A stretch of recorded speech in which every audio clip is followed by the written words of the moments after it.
Chhattisgarh librarian exam की तैयारी करने वाले सभी विद्यार्थियों के लिए एक अच्छी खबर आ चुकी है दोस्तों आज छत्तीसगढ़ लोक सेवा आयोग के द्वारा सहायक ग्रंथपाल का जो है नोटिफिकेशन जारी कर दिया है। आज के इस वीडियो में हम जानेंगे कि सहायक ग्रंथपाल के कितने पद हैं, क्या एज रहेगी, क्या अदर स्टेट वाले स्टूडेंट फॉर्म भर सकते हैं, एग्जाम पैटर्न क्या रहेगा और इंटरव्यू रहेगा या नहीं रहेगा, तमाम ऐसे छोटे मोटे जो जानकारी है हम आपको इस वीडियो में देने वाले हैं। दोस्तों आइए शुरुआत करते हैं आज का जो नई वैकेंसी के बारे में। जो विद्यार्थी पहली बार इस क्लास को देख रहे हैं उनसे मेरा विशेष निवेदन है कि इसकी कंप्लीट जो पीडीएफ है, इस वैकेंसी की कंप्लीट पीडीएफ आपको हमारे टेलीग्राम चैनल पर मिल जाएगी, जिसका लिंक हमने डिस्क्रिप्शन के अंदर दे दिया है। अगर आप हमारे साथ छत्तीसगढ़ लाइब्रेरियन एग्जाम की तैयारी करना चाहते हैं, ऐप डाउनलोड करें और ऐप के अंदर जो फ्री कंटेंट है उस फ्री कंटेंट को जरूर देखें और अधिक जानकारी के लिए दिए गए नंबर पे कॉल कर सकते हैं। देखिए, सबसे पहले मैं आपको बताना चाहता हूं, ये आपके छत्तीसगढ़ लोक सेवा आयोग के द्वारा ये जो विज्ञापन जारी किया गया है और इसमें पद का नाम है सहायक ग्रंथपाल परीक्षा 2026। देखिए, ऑनलाइन आवेदन करने की तिथि इन्होंने कहा है कि 24 अप्रैल से फार्म जो है शुरू हो जाएंगे और 23 मई तक आपके फार्म भरे जाएंगे। मतलब आपके फार्म भरने की 1 महीने आपको दी है और संभावित प्रारंभिक परीक्षा यानी आपके 26 जुलाई को आपका जो है प्री एग्जाम आपका होने वाला है, इन्होंने संभावित तारीख दे दी है। दोस्तों सबसे पहले हम बात करते हैं कि इसमें सहायक ग्रंथपाल के कितने पद हैं। तो सहायक ग्रंथपाल के टोटल कितने पद हैं दोस्तों? 7 पद हैं, जिसके अंदर आपको दिया हुआ है 43,200 से 1,36,500 तक, यानी लेवल 10 का ग्रेड पे आपको मिला है। और एक वैकेंसी जो है सहायक ग्रंथपाल एक राजपत्र अधिकारी के बराबर ये जो पोस्ट दी गई है।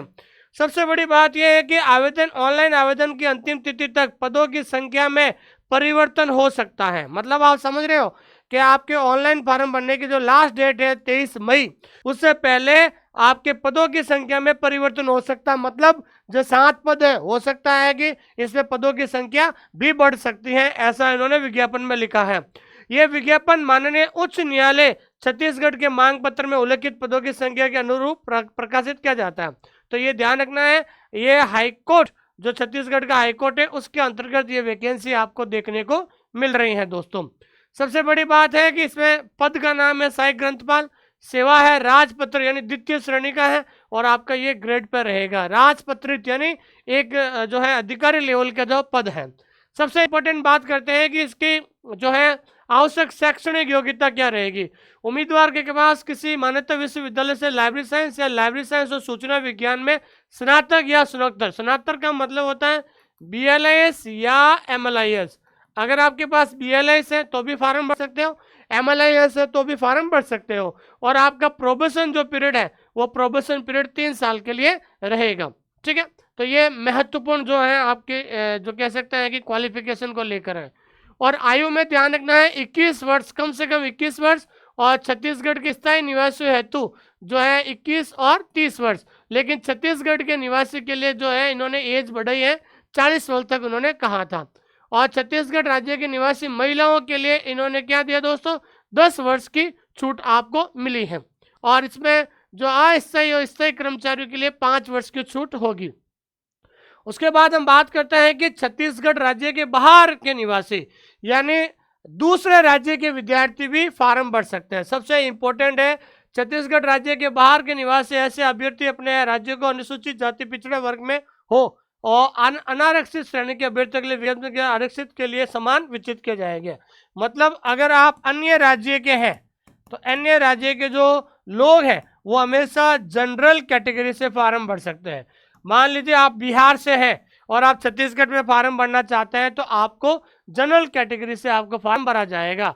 आरक्षित पदों के विरुद्ध नहीं है, ऐसे अभ्यर्थी को वर्ग के रूप में अनारक्षित वर्ग का ही चयन करना होगा। मतलब अन्य राज्य वाले भी फार्म भर सकते हैं लेकिन आपको जनरल कैटेगरी यानी ओपन कैटेगरी से फार्म भरा जाएगा। दोस्तों ठीक है ना। और इसमें छत्तीसगढ़ के अन्य पिछड़ा वर्ग के अभ्यर्थी को आरक्षण का केवल लाभ मिलेगा, बाकी अन्य राज्य वालों को जो है जनरल कैटेगरी से फार्म भरना पड़ेगा। अब सबसे इंपॉर्टेंट बात है एग्जामिनेशन शेड्यूल। सबसे पहले आपका क्या होगा? प्री एग्जाम होगा। सबसे पहले आपका प्री एग्जाम होगा। प्री एग्जाम के बाद आपका क्या होगा? मेन एग्जाम होगा। और मेन एग्जाम के बाद आपका तीसरा क्या होगा दोस्तों, इंटरव्यू होगा। क्या होगा दोस्तों, इंटरव्यू होगा। इसमें है सबसे पहले आपको प्री एग्जाम पास करना होगा, प्री एग्जाम के बाद आपको मेंस एग्जाम देना है, और मेंस एग्जाम के बाद आपका क्या होगा दोस्तों, इंटरव्यू होने वाला है दोस्तों। तो सबसे पहले हम बात करते हैं यहाँ पर प्री एग्जाम के बारे में। तो प्री एग्जाम आपके जो 100 क्वेश्चन होंगे ऑब्जेक्टिव टाइप क्वेश्चन, क्या होंगे, 100 क्वेश्चन होंगे प्री एग्जाम के अंदर। आपका जो पेपर होगा वो इंग्लिश और हिंदी में होगा, और इसमें जो है रेशियो 1:15 यानी 7 पद है, तो 7 × 15। तो प्री के अंदर ध्यान रखना है 15 7 कितने हो गए, 15 7 75, मतलब 75 स्टूडेंट्स को पास करेंगे। कितने हो गए, 15 जो है 15 × 7, इन्होंने ऐसा कहा है कि एक पद पे 15 विद्यार्थी, जैसे 7 पद हो गए तो 7 × 15 करीबन जो है करीबन 75 स्टूडेंट्स को जो है आपको प्री में पास करेंगे। और जो टॉप 75 क्वेश्चन होंगे फिर उनको जो है मेन एग्जाम के अंदर उनका क्या होगा दोस्तों, जो है मेन एग्जाम वो दे पाएंगे। और जो विद्यार्थी मेन एग्जाम क्लियर कर लेगा उसके बाद उसका क्या होगा, वाइवा। वाइवा का मतलब होता है इंटरव्यू होगा, और इंटरव्यू कितने नंबर का होगा, 15 मार्क्स का। और इंटरव्यू कितना होगा, 15 मार्क्स का क्या होगा, आपका इंटरव्यू रहेगा दोस्तों। ठीक है, उसके बाद हम बात करते हैं प्री एग्जाम का जो है सेंटर कहाँ होगा। प्री एग्जाम का सेंटर ये 3 शहर होंगे, और मेन एग्जाम का सेंटर ये 2 शहर आपके मेन एग्जाम का सेंटर रहेंगे। और सबसे बड़ी बात हम बात करते हैं प्री एग्जाम। तो प्री एग्जाम का ध्यान रखना, आपके 100 क्वेश्चन होंगे, 2 घंटे का पेपर होगा, 100 मार्क्स का होगा, जिसमें 100 MCQ होंगे। अब इस प्री एग्जाम के अंदर लाइब्रेरी साइंस के क्वेश्चन भी होंगे, English, Hindi, general maths, computer, reasoning, general knowledge, GK, general knowledge relating to Chhattisgarh. तो ये प्री एग्जाम का जो सिलेबस है इसके अंदर ये टॉपिक होंगे। यहाँ से सवाल आपके बनेंगे 100 सवाल, और आपके 100 सवाल और 2 घंटे का पेपर होगा। फिर हम बात करते हैं आपका मेन एग्जाम। तो मेन एग्जाम आपके 3 घंटे का होगा, और इसके अंदर भी कितने होंगे, 100 क्वेश्चन होंगे। और मेन एग्जाम के अंदर आपके लाइब्रेरी साइंस का जो पेपर होगा, ठीक है ना। तो लाइब्रेरी साइंस के अंदर जो है ये टॉपिक आपके सिलेबस में रहेंगे। ठीक है, इसका मैं अलग से वीडियो बनाऊंगा सिलेबस को लेकर पूरा। ये सिलेबस के अंदर ये आपके 10 यूनिट्स हैं। तो अगर आप लाइब्रेरियन बनने का सपना देख रहे हैं तो आज से आप अपनी तैयारी शुरू कर दीजिए। जैसा कि मैंने आपको पहले ही कहा है कि 2025 और 26 के अंदर लाइब्रेरियन की वैकेंसी सब जगह आने वाली है। अभी हिमाचल प्रदेश में आई है, कल जो है उड़ीसा के अंदर आई है, आज जो है छत्तीसगढ़ में भी आ गई है, और बहुत जल्द छत्तीसगढ़ में स्कूल लाइब्रेरियन की भी वैकेंसी आने वाली है। तो अभी से अगर आप तैयारी करोगे तो आप जो है इस वैकेंसी में भी एलिजिबल हो जाओगे, और आने वाले समय में जो स्कूल लाइब्रेरियन वैकेंसी आने वाली है उसमें भी आप एलिजिबल हो जाओगे। तो हमने छत्तीसगढ़ ग्रंथपाल का जो पेपर 1 और पेपर 2 जो है हमने बैच शुरू कर दिया है, और अभी जो है बैच की जो फीस है 6,000 रुपये है। लेकिन अभी हमने स्पेशल ऑफर, क्या दोस्तों, स्पेशल ऑफर है 2,999 में आपको जो है कंप्लीट सिलेबस आपको मिल जाएगा दोस्तों। ठीक है, और अभी हाल ही में हमारे यहाँ से EMRS, RPSC second grade, KVS, NUS में और राजस्थान हाईकोर्ट में सबका जो है शानदार रूप से सिलेक्शन हुआ है। उनको मेरी तरफ से बहुत बहुत बधाई देता हूँ मैं।